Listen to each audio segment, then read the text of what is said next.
Hello guys, welcome back to our channel Fantasy World. இன்னைக்கு என்ன வீடியோல என்ன பார்க்க போறோம் அப்படினா குராக்குனோ பாஸ்கெட்பாலோட சீசன் 3 எபிசோட் 9 கான எக்ஸ்பிளனேஷன் தான். இந்த எபிசோடோட ஸ்டார்டிங்ல கீசே தான் மனசுக்குள்ளே நினைக்கிறான் காகமியை பத்தி. நான் ஃபர்ஸ்ட் டைம் இவனை பார்த்தப்பே அதை சென்ஸ் பண்ணினேன். அதுக்கு அப்புறமா அவனுக்கு அகைன்ஸ்டா லேண்ட் அப்ப அந்த ஃபீலிங் இன்னுமே ஸ்ட்ராங் ஆச்சு. ஆனா இப்போ என்னோட மைண்ட்ல எந்த ஒரு டவுட்டுமே இல்ல. இவன் ஜஸ்ட் எங்கள மாதிரியே தான், ஜெனரேஷன் ஆஃப் மிராக்கிள் இருக்க எங்கள மாதிரி தான். அதனாலேயே இவன் கூட என்ன ஆனாலும் நான் தோக்கவே கூடாதுன்னு சொல்லிட்டு நினைக்கிறேன் அப்படின்னு கீசே நினைச்சிட்டு இருக்கான் காகமியை பார்த்து.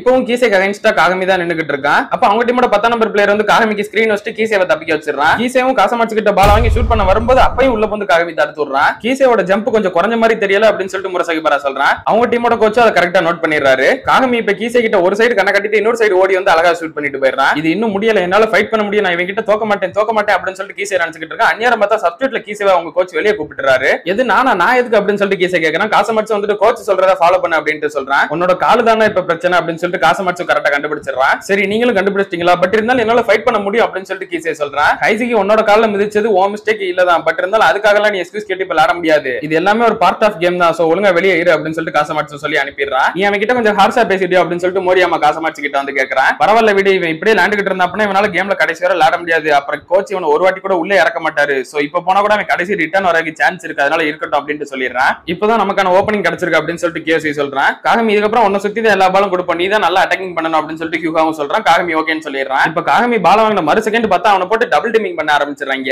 அப்ப ஹியூகா வந்துட்டு காகமி கிட்ட பந்த வாங்கி குரோகோ கிட்ட பாஸ் பண்ணிடுறான். குரோகோ வேமா முன்னாடி வந்து ஒரு ஃபேண்டம் ஷாட் மேக் பண்ணி பாயிண்ட் வாங்கிடுறான். அப்பதான் காசமாட்ஸ் வந்துட்டு குரோகோட ஃபேண்டம் ஷாட் எப்படி ஒர்க் அவுட் ஆகுது அப்படின்றத கண்டுபிடிச்சிடுறான். என்னடா உண்மையா தான் சொல்றேன் அப்படின்னு சொல்லிட்டு அவன் டீம் பிளேயர்ஸ் எல்லாம் கேக்குறாங்க. ஆமா நான் உண்மையா தான் சொல்றேன், ஆனா இப்ப என்கிட்ட எக்ஸ்பிளைன் பண்றதுக்குலாம் டைம் இல்ல, நம்ம இதே ஃபார்மேஷன்ல விளையாடுவோம், நான் அவனை பாத்துக்கிறேன், எப்படி இன்னும் கொஞ்ச நேரத்துல குரோகோவை பெஞ்ச்ல உட்கார வச்சிருவாங்க, அவனை அவ்வளவு ஃப்ரீயால நம்ம விட்டுற கூடாது, அவனோட வெப்பனை நான் கிரஷ் பண்றேன் அப்படின்னு சொல்லிட்டு காசமாட்ஸ் சொல்றான். இப்ப காசமாட்ஸ் ஒரு பால் கொண்டு வந்து ஹாயகாவா கிட்ட கொடுக்குறான். அவன் ஷூட் பண்றது பேஸ்கெட் விட்டு வெளியே வருது. கியோசி ரீபவுண்ட் ஆடுறதுக்குள்ளே அவங்க டீம் பிளேயர் கோபரி வந்துட்டு சூப்பரா ரீபவுண்ட் ஆடிடுறான். அப்படியே அவன் பால் பிடிச்சு மோரியாமா கிட்ட அவுட் சைடுல கொடுக்க ஹியூகா வரதுக்குள்ள அவன் அவுட் சைடு எடுத்து ஷூட் பண்ணிட்டு போயிடுறான். இப்போ கரெக்டான டைமா இருக்கும்ல அப்படின்னு சொல்லிட்டு கோகனே கேக்குறான். ஃபர்ஸ்ட் இயர் பசங்க வந்துட்டு எது குரோகோவை வெளியே எடுக்கிறக்கா அப்படின்னு சொல்லிட்டு கேக்குறாங்க. ஆமா அப்படின்னு சொல்லிட்டு ரிகோவும் சொல்றான். ஆனா கைஜோ டீம் தான் இன்னும் நம்ம குரோகோவை ஸ்டாப் பண்ணவே இல்லையே, இத ஒரு அட்வான்டேஜ் யூஸ் பண்ணி நம்ம இன்னுமே குரோகோவை யூஸ் பண்ணலாம்ல அப்படின்னு சொல்லிட்டு ஒருத்தன் கேக்குறான். இல்ல குரோகோ இப்போதைக்கு தான் அவங்க அவாய்ட் பண்ணிருக்கான், அவனோட மிஸ்டேக்ஸ் கம்ப்ளீட்டா கேம் ஃபுல்லா ஒர்க் அவுட் ஆகாது, அதுவும் நம்ம ஏற்கனவே கைஜோ டீமோட விளையாட வேற செஞ்சிருக்கோம், ஒருவேளை அவங்களுக்கு அகைன்ஸ்ட் ஒர்க் அவுட் ஆகல அப்படின்னா அப்புறம் நம்ம கடைசி இருக்க ஓவர் ஃப்ளோ மட்டும் தான் அவனோட லாஸ்ட் வெப்பன், அதனால இப்பவே அவனை வெளியே எடுக்கிறது நல்லது, மீட்டோபை நீ ரெடியா இரு அப்படின்னு ரிகோ சொல்றா. மீட்டோபை எந்திரிச்சு நிக்கும் போதே ஒரு சமஷாக்கு என்னடான்னு பார்த்தா இசுகிக்கு ரொம்ப தள்ளி காசமாட்ஸ் நிக்கிறான். அவனை பக்கத்துல போய் டிஃபெண்ட் பண்ண கூட இவன் ட்ரை பண்ணல. இசுகிக்கு ஒன்னும் புரியல, இவன் எதுவும் என்னைய பார்த்து பயந்துட்டான் நான் பக்கத்துல வரதுக்கு, ஆனா இவன் என்னோட ஃபாஸ்ட் தானே அப்புறம் இவன் பயப்பட போறான் அப்படின்ட்டு ஒன்னும் புரியாம இருக்கான். கியோசி அவன் மனசுக்குள்ளே நினைக்கிறான் இசுகியோட அவுட் சைடு ஷூட்டிங் பர்சன்டேஜ் ரொம்பவே கம்மி தான், அதை தெரிஞ்சுக்கிட்டே இவன் வேணும்னே இசுகி அவுட் சைடுல இருந்து ஷூட் பண்ண வைக்க ட்ரை பண்றானோ அப்படின்னு சொல்லிட்டு நினைக்கிறான். இல்ல நான் ஷூட் பண்ண மாட்டேன், அதே மாதிரி காகமியும் அங்க டபுள் டீமிங் பண்ணிட்டு இருக்காங்க, அப்படின்னா இப்ப நமக்கு இருக்க ஒரே வழி அப்படின்னு சொல்லிட்டு அவன் குரோகோ கிட்ட பாஸ் பண்ணிடுறான். குரோகோ அப்படியே அவனோட ஃபேண்டம் ஷாட்டுக்கு எய்ம் பண்றப்ப டக்குன்னு காசமாட்ஸ் வந்து அவன் முன்னாடி நிக்கிறான். அவன் அப்படியே குரோகோவை பக்கத்துல இருந்து தடுக்காம ஒரு ஸ்டெப் பின்னாடி போய் நிக்கிறான். அப்பதான் டாக்ஸாக்குமே ஒரு விஷயம் புரியுது, அந்த பால் இவ்வளவு நாள் ஹைட்டா போய்கிட்டு இருக்குன்னு சொல்லிட்டு தான் நான் நினைச்சேன், ஆனா இது அப்படியே ஆப்போசிட், அவனோட யூனிக்கான லோ ஃபார்ம் தான் வந்துட்டு அந்த ஷாட் மறைஞ்சு போறதுக்கான காரணமே அப்படின்னு சொல்லிட்டு புரிஞ்சுக்கிறான். வழக்கமா ஷூட் பண்ற ஒருத்தனை என்ன பண்ணுவான், அவன் தலைக்கு மேல பால கொண்டு வருவான், அந்நேரம் டிஃபெண்டர் வந்துட்டு அந்த பால மேல் நோக்கி பாப்பாங்க, ஆனா குரோகோ வந்துட்டு அவன் தலைக்கு கீழே வச்சுக்கிட்டு இருக்கான் பால, அதனால டிஃபெண்டர் வந்துட்டு பால கீழே குனிஞ்சு தான் பாப்பாங்க. அப்ப குரோகோ வந்துட்டு பின்னாடி இருக்கிற காகமியை யூஸ் பண்ணி ஒரு செகண்ட் மிஸ் டைரக்ஷன் அவங்கள பண்ண வச்சுட்டு அந்நேரம் தான் ஷூட் பண்ணவே செய்வான். ஆனா ஒரு ஸ்டெப் அந்த டிஃபெண்டர் பின்னாடி போறது மூலமா அந்த பால் வந்துட்டு இப்ப மேல் நோக்கி பார்க்க முடியும். இப்போ நீ என்ன பண்றேன்னு சொல்லிட்டு என்னால தெளிவாவே பார்க்க முடியுது அப்படின்னு சொல்லிட்டு காசமாட்ஸ் அந்த பால ஈஸியாவே தட்டி விட்டுறான். இவன் இந்த ட்ரிக்கை கண்டுபிடிச்சிட்டான், ஃபேண்டம் ஷாட் இவன் கம்ப்ளீட்டாவே யூஸ்லெஸ் ஆகிட்டான் அப்படின்னு சொல்லிட்டு கியோசி நினைச்சிட்டு இருக்கான். அந்நேரம் சப்ஸ்டிட்யூட்ல மீட்டோபே உள்ள வரான். குரோகோ வெளியே போகும்போதே காகமி வந்துட்டு அவங்க கிட்ட ஏதோ சொல்லி அனுப்புறான். நம்ம இவனை கொஞ்சம் லேட்டாவே சப்ஸ்டிட்யூட்ல மாத்திட்டோம் அப்படின்னு சொல்லிட்டு கோச் நினைச்சிட்டு இருக்காங்க.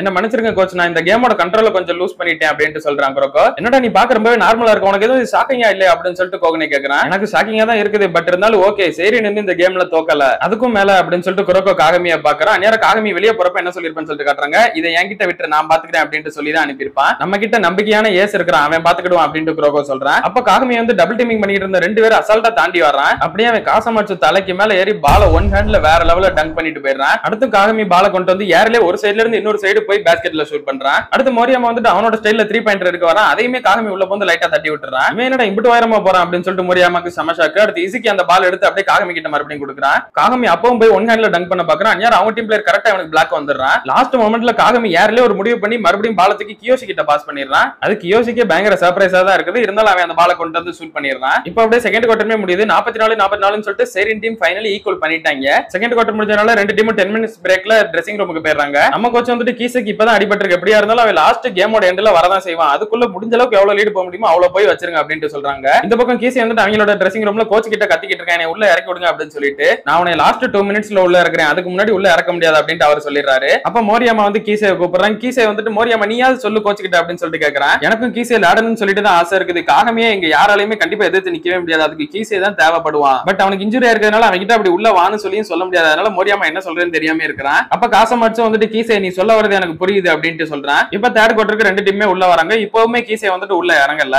அப்பதான் கீசே வந்துட்டு காசமாட்சு சொன்னதை நினைச்சு பாக்குறான். நீ சொல்ல வரது எனக்குமே நல்லா புரியுது. ஆனா உன்னால இப்ப விளையாட முடியாது. பட் இருந்தாலும் நான் விளையாடுவேன் அப்படின்னு சொல்லிட்டு கீசே சொல்ல வரா. மொதல் நீ வாய மூடு. இது ஒரு ஆர்டர். ஃபர்ஸ்ட் இயர் பசங்க சீனியர்ஸ் முன்னாடி இந்த மாதிரி எதிர்த்து பேசக்கூடாது அப்படின்னு சொல்லிட்டு காசமாட்சு சொல்றான். அதை கீசே நினைச்சுக்கிட்டே இவர் ரொம்பவே ஃபயர்டா இருக்கிற மாதிரி தெரியுது. எனக்கு இப்பதான் புரியுது இவர் நான் கைஜோ டீம்ல முத வந்தப்ப எப்படி இருந்தாரோ அதே மாதிரி தான் இப்ப இருக்கிறாரு. அப்போ ஒரு பிளாஷ்பேக் காட்டுறாங்க. ஃபர்ஸ்ட் இயர் பசங்க எல்லாருமே கைஜோ டீமுக்கு புதுசா ஜாயின் பண்றதுனால அவங்கள பத்தி எல்லாம் இன்ட்ரோ கொடுத்துக்கிட்டு இருக்காங்க. அந்த இடத்துக்கு கீசே வந்து கடைசியா தான் வந்து சேர்றான். என்னோட பேர் வந்துட்டு ரியோட்டா கீசே. நான் வந்துட்டு ஒரு ஃபன்னுக்காக தான் பாஸ்கெட் பால் விளையாண்டுகிட்டு இருக்கேன். நான் டேக்கே மிடில் ஸ்கூல்ல இருந்து வரேன். உங்களுக்கு என்ன பொசிஷன் நான் விளையாடணும்னு சொல்லுங்க, நான் எதுனாலும் விளையாடுறேன். நான் அடிக்கடி என்னோட மாடலிங் ஒர்க் பண்றதுனால பிராக்டிஸ்க்கு சரியா வர முடியாது. ஆனாலும் நான் கேம்குள்ள இருக்கணும், மெயின் டீம்ல விளையாடணும்னு சொல்லிட்டு ஆசைப்படுறேன். சோ உங்களை மீட் பண்ணதுல சந்தோஷம் அப்படின்னு சொல்லிட்டு ஒரு பயங்கரமான இன்ட்ரோடக்ஷன் கொடுக்குறான். எல்லாருமே ஜெனரேஷன் ஆஃப் ராக்ல இருந்து வந்தவன அப்படின்னு சொல்லிட்டு சர்ப்ரைசிங்கா பாத்துக்கிட்டு இருக்காங்க. ஆனா காசமாட்சு மட்டும் இவன் ஒரு கடுப்போட கொலவெறியோட பாத்துக்கிட்டு இருக்கான். நான் உன்கிட்ட கேட்டது உன்னோட நேம், ஸ்கூல், பொசிஷன், இதை தவிர கண்டதெல்லாம் ஏன்டா பேசிக்கிட்டு இருக்க அப்படின்னு சொல்லிட்டு 4 மிதி நச்சுன்னு மிதிக்கிறான். இப்பெல்லாம் ஸ்கவுட்டர் பிளேயர்ஸ் வந்தாங்களே நீங்க அடிக்க கூடாது அப்படின்னு சொல்லிட்டு கீசே சொல்றான். அதெல்லாம் எனக்கு கவலையே கிடையாது. இங்க சீனியர் சொல்றப்ப ஃபர்ஸ்ட் இயர்ஸ் திரும்ப எதுவும் பேசவே கூடாது அப்படின்னு காசமாட்சு சொல்றான். ஆனா எனக்கு இந்த மாதிரி எல்லாம் சுத்தமா பிடிக்கல. நீங்க என்னோட ஜஸ்ட் ஒரு 1-2 வயசு மூத்தவங்கன்றதால என்னை இப்பெல்லாம் ட்ரீட் பண்ண கூடாது. பாஸ்கெட் பால்னு வரப்ப நான் அவங்களோட பெஸ்ட் தான் அப்படின்னு சொல்லிட்டு கீசே சொல்றான். சரி நீ இப்ப பேசி முடிச்சிட்டியா? இந்த கைஜோ டீமை பொறுத்தவரை நீ எந்த அளவுக்கு ஸ்கில்ஸா இருக்குன்றதுல எங்களுக்கு மேட்டரே கிடையாது. நாங்க உன்னை விட மூத்தவங்கன்றதுனால இதை சொல்லல. செகண்ட் இயர் தேர்ட் இயர் படிக்கிற பசங்க எல்லாருமே இந்த ஸ்கூலுக்காக ரொம்பவே ஹார்ட் ஒர்க் பண்ணிருக்காங்க உன்னை விட அதிகமாவே. நான் சொல்ல வரது இந்த உண்மையில நீ அக்செப்ட் பண்ணிக்கிட்டு எங்களை ரெஸ்பெக்ட் பண்ணணும்ன்றதுனாலதான். நீ ஜெனரேஷன் ஆஃப் பிராக்ல ஒருத்தன், அதை பத்தி எனக்கு எந்த ஒரு கவலையுமே கிடையாது. இப்போ நீ வந்துட்டு ஃபர்ஸ்ட் இயர் கைஜோ ஹை ஸ்கூல்ல சேர்ந்த ரியோட்டோ கீசே அண்ட் நான் தான் உன்னோட கேப்டன் காசமாட்சு. இதுல உனக்கு ஏதாவது ப்ராப்ளம் இருக்குதா அப்படின்னு சொல்லிட்டு முறைச்சுக்கிட்டே கேட்கறேன். அதையெல்லாம் அப்படியே கீசே நினைச்சு பார்த்துக்கிட்டே அவர் யார்கிட்டயும் ஷோ ஆஃப் பண்றதுக்காக இப்படி ஒன்னும் பண்ணல. பட் இருந்தாலும் அவர் சொல்ல வந்தது அப்ப எனக்கு பிடிக்கல.